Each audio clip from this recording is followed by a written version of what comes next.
Hello, I'm John Naylor from Foiling Frenzy, and in this video, this educational series, a bit of a reshoot. I've done 300 hours on the foil now, and it's about time I sort of brought some of the knowledge back to an audience and shared it. I love doing that. So let's talk about safety. Really important factor, and I probably should have done it a little bit earlier in this, but that's considering you're just about to get underway with your foiling experience, or you're doing some research, haven't bought your first board, haven't been out.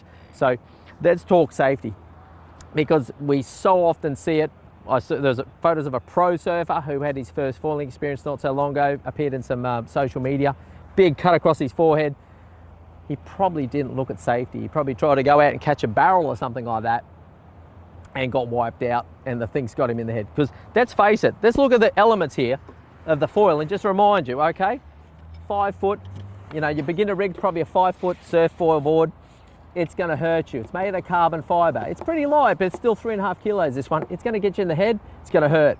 Okay, we got an alloy mast on this one, so that there as well is a dangerous object. And I have actually cracked myself in the chin with that one when I was trying to paddle upside down on it. I saw it in a video, thought I'd try it, so I slid forward on the bottom of this board, cracked myself in the chin, bled for a while, and certainly wait for that one to heal.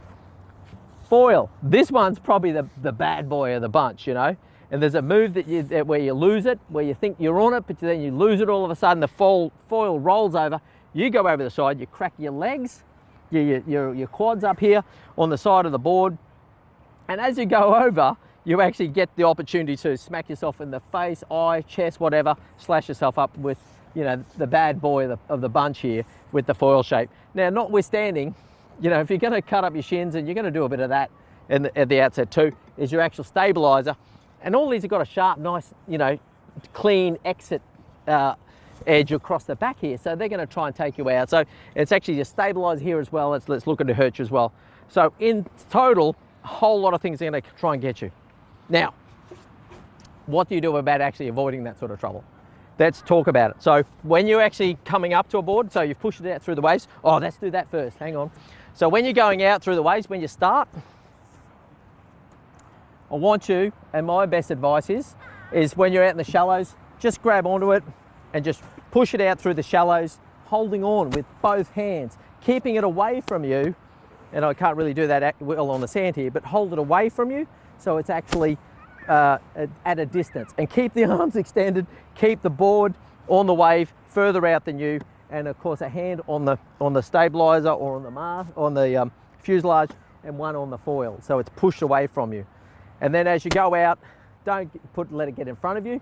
Always keep it beside you is the best way. And even what I found is if even as a bigger frothy wave comes through, is one thing I do is I put it on its side, and you'll find that it actually rides up over the wave. These things actually, much lower volume than a surfboard or a longboard, so they actually do that part pretty well. They do actually get through the wave. Now, at some point, we've got out through the surf, got a leg rope on, so I can't get away too far. Then we go down to a point where we've got enough water. We roll it away, roll it over away from our body, and let it go. So you're actually going to get up on it.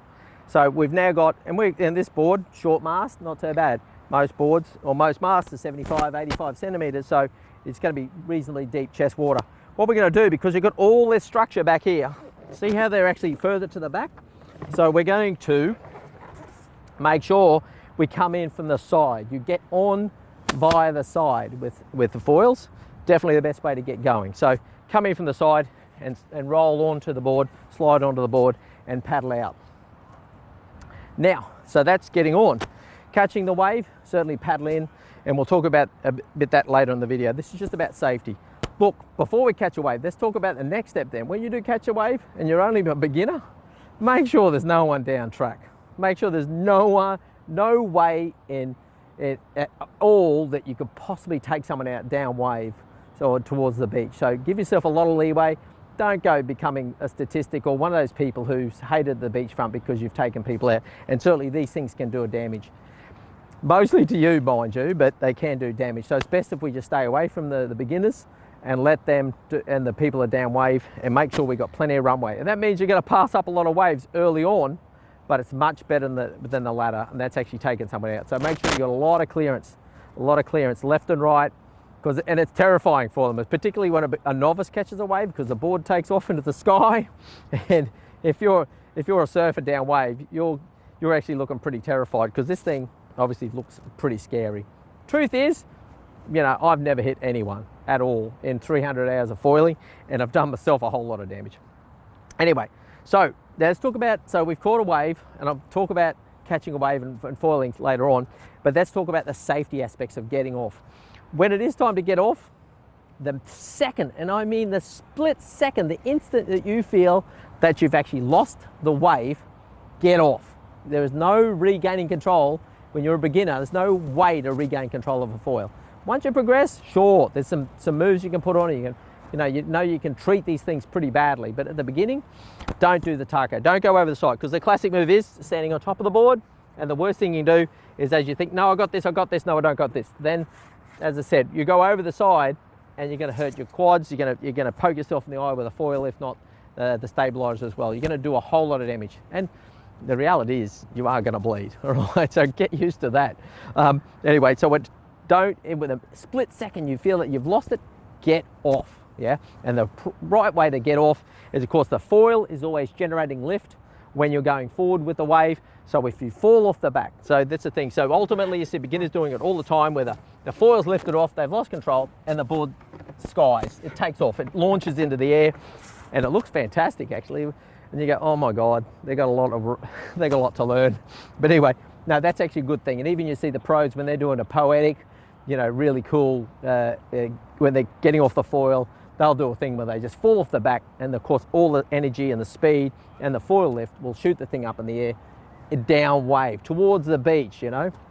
So really important, and then you just fall off backwards. So, you know, and sometimes you'll nosedive the board and you'll, you know, get away is my advice. That's the one to really take away in terms of this education series and the safety stuff. So let's just recap, because that's really, really important. We don't want people bleeding. Look, also, back in the, I didn't bring it out. I've got an impact vest, and I've got a helmet from the kite surfing industry, the kite surfing fraternity. So I'm going out dressed up for a bit of even the longer wetsuits are a better idea for the fact that they're going to stop you getting the little cuts. You'll still get a bruise, but they just might stop a bit of penetration of the foils to actually draw blood from you.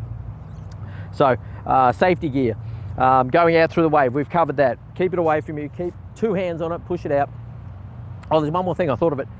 Get on from the side, look down wave, make sure there's no one that's possibly going to take out. Get off by actually skying the board, or get away the first chance that first inkling that you've got that you've lost it. And the final thing is coming in. I've seen people start out in foiling, straight away they come in and they get dumped in the thing. That please respect these boards when you're coming in. There's so much structure here that are really a chance of hurting you on the way in. So how do we do that? Let's do that. So when you're coming in, what I do is actually take off my leg rope so I can let it go if necessary. I've removed my leg rope. I'm still in the deep. You don't want to be in the shore dump when you're doing this, because that's really treacherous.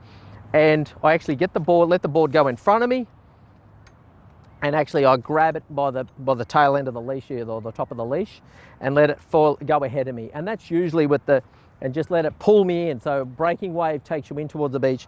I'll let the buoyancy and the structure and the foil get pulled along by the wave, this dumpy shore break wave, and pull me in towards the beach. And let's hope you're not on that bigger day, because you really don't want to do big days. You want small waves, small longboard waves, ones that the longboarders pass up that just break for an instant and get you up and away. So if it's a big day and you're worried about coming in through the shore dump, please don't do it. You know, please have a second thoughts, or please be very careful coming in. Anyway, that's enough for this video. Hopefully you've take away some safety elements there. Please do be careful. Please take foiling in respect, because we want this sport to be, it won't be accident free, but we want it to be revered as one of the safest sports around, and obviously want you to progress and get on with it. Anyway, we'll see you in the next education video. I've got a few more topics to cover, other videos in this series. I'm John Naylor from Foiling Frenzy.